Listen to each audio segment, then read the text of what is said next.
The 5 skills that make a man worth following. It's an interesting topic and one that I really wanted to dive into. I've been speaking to a lot of men who are feeling stuck and they feel like they don't know what's next. They're winning on paper, but there's still a sense of unfulfillment.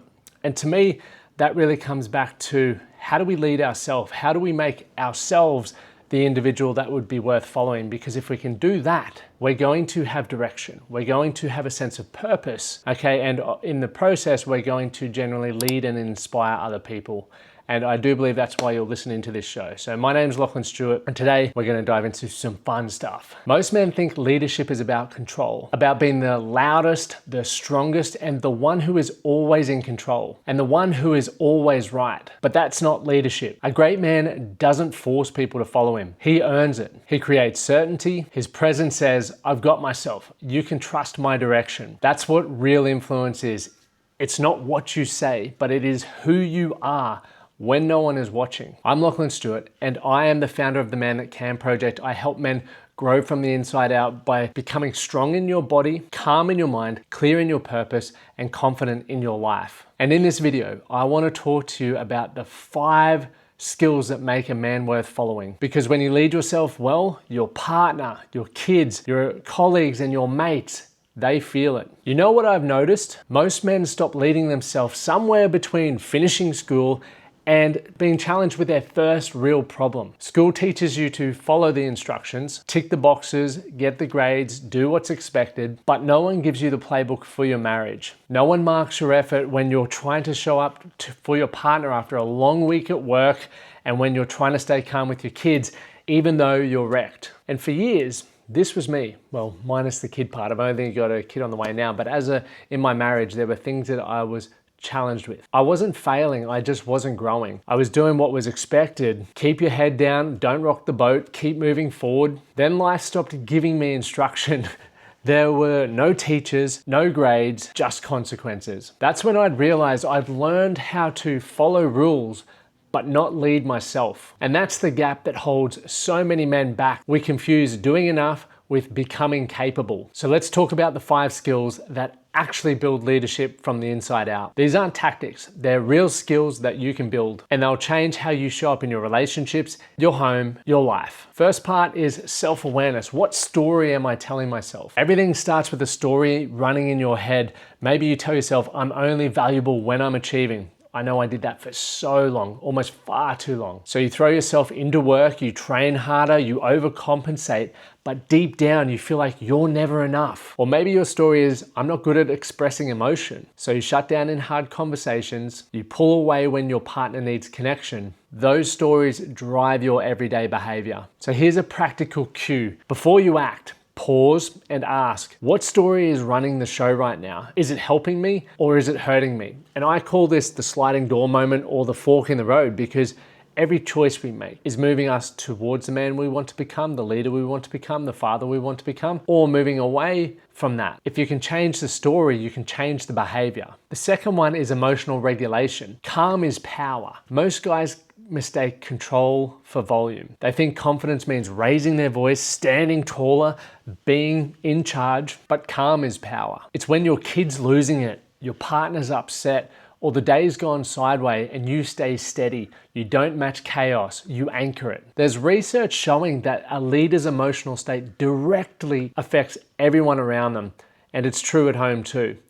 If you're calm, your family feels safe. If you're tense, they feel that too. Next time you feel your chest tighten or your tone rising, slow your exhale and drop your shoulders and ask yourself, what does this moment need from me? You'll find clarity lives on the other side of calm. Number 3, communicative clarity. Communication to me is one of the most important skills that you can ever develop. And the way that I have improved it just quickly is writing. Writing is essentially your thoughts slowed down. And when you're writing, you're starting to make sense of it, which helps with communicative clarity. But this is where the man who commands respect. So ever told your partner, I'll try to be better, or I'll do more around the house, and then realize later that neither of you actually knew what you meant? Clarity builds trust and it makes things tangible and it allows you to make a plan and act. So when you're clear, people relax. They know what to expect. So instead of vague promises, try this. Hey, I'll take care of dinner twice a week, Tuesdays and Thursdays.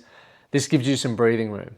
That's specific, it's simple, and it shows integrity. At work, it might sound like, can you please send me the report by 3 p.m. with updated numbers on X and Y? Clear language builds confidence in you and in others. The fourth is courageous confidence, so strength with humility.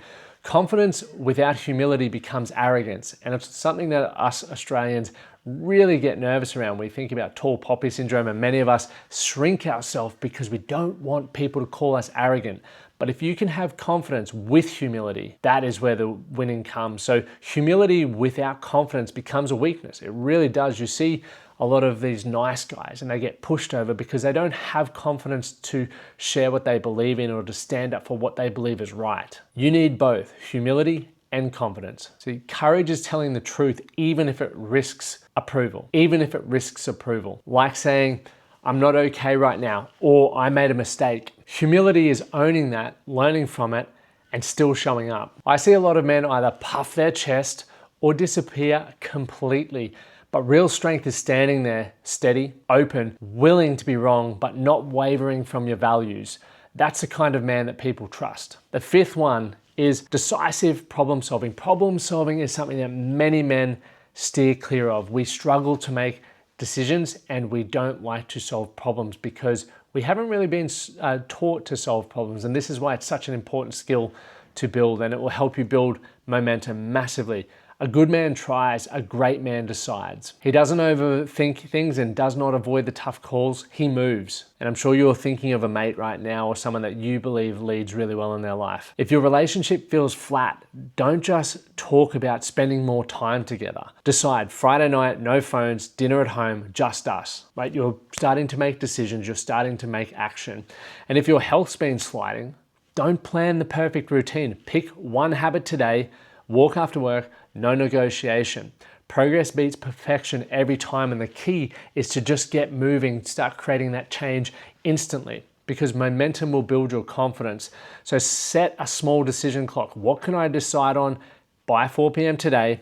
Make the call, move, learn, adjust. That's leadership in motion. Think of a compass. It doesn't yell directions. Imagine if it did, that'd be maybe some like cartoon or something like that. It doesn't demand to be followed either. It just points the true north consistently. That's what self-leadership is. You don't need to shout, perform, or prove. You just need to be steady with your words and with your aligned actions. I remember with the 58 marathons, I was in Mexico for Christmas and people were still asking, like, do you think you can do this? And they were really almost trying to get me to prove myself. I didn't need to big note myself. I didn't feel the need to try and even convince them that I could do it because I knew what my goal was.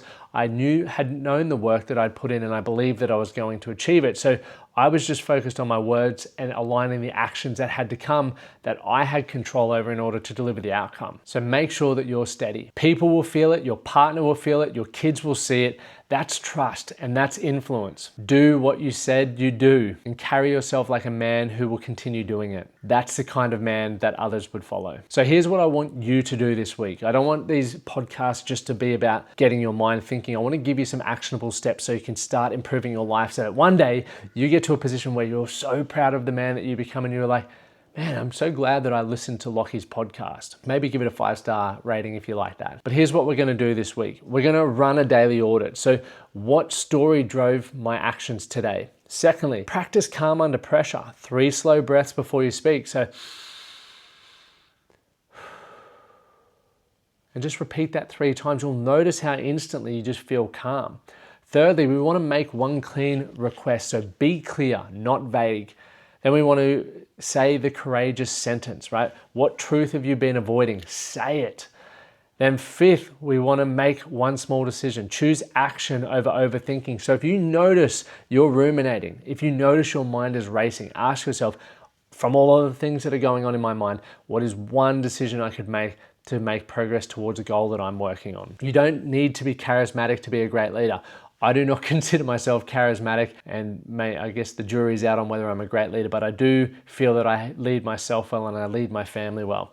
You just need to be consistent. Your calm, your clarity, and your consistency, that's what will earn trust. And if you want to get a clear read on where you're thriving and where you're drifting, take the 7 domain scorecard. You can either head over to my website, themanatcanproject.com, and see it on the homepage, or you can click the link below and you'll be able to get that. It takes literally 3 minutes and it will give you instant feedback on the areas of your life, plus a few little tips that you can take in order to start improving those domains of your life so you can move towards 2026 with a little bit of momentum. Because when you lead yourself well, you will become a man worth following. My name's Lachlan Stuart and I'm the founder of the Man That Can Project. If you enjoyed this episode, make sure you share below in the comments what you enjoyed. Leave it a rating, share it on your social media, and we will see you back here next week.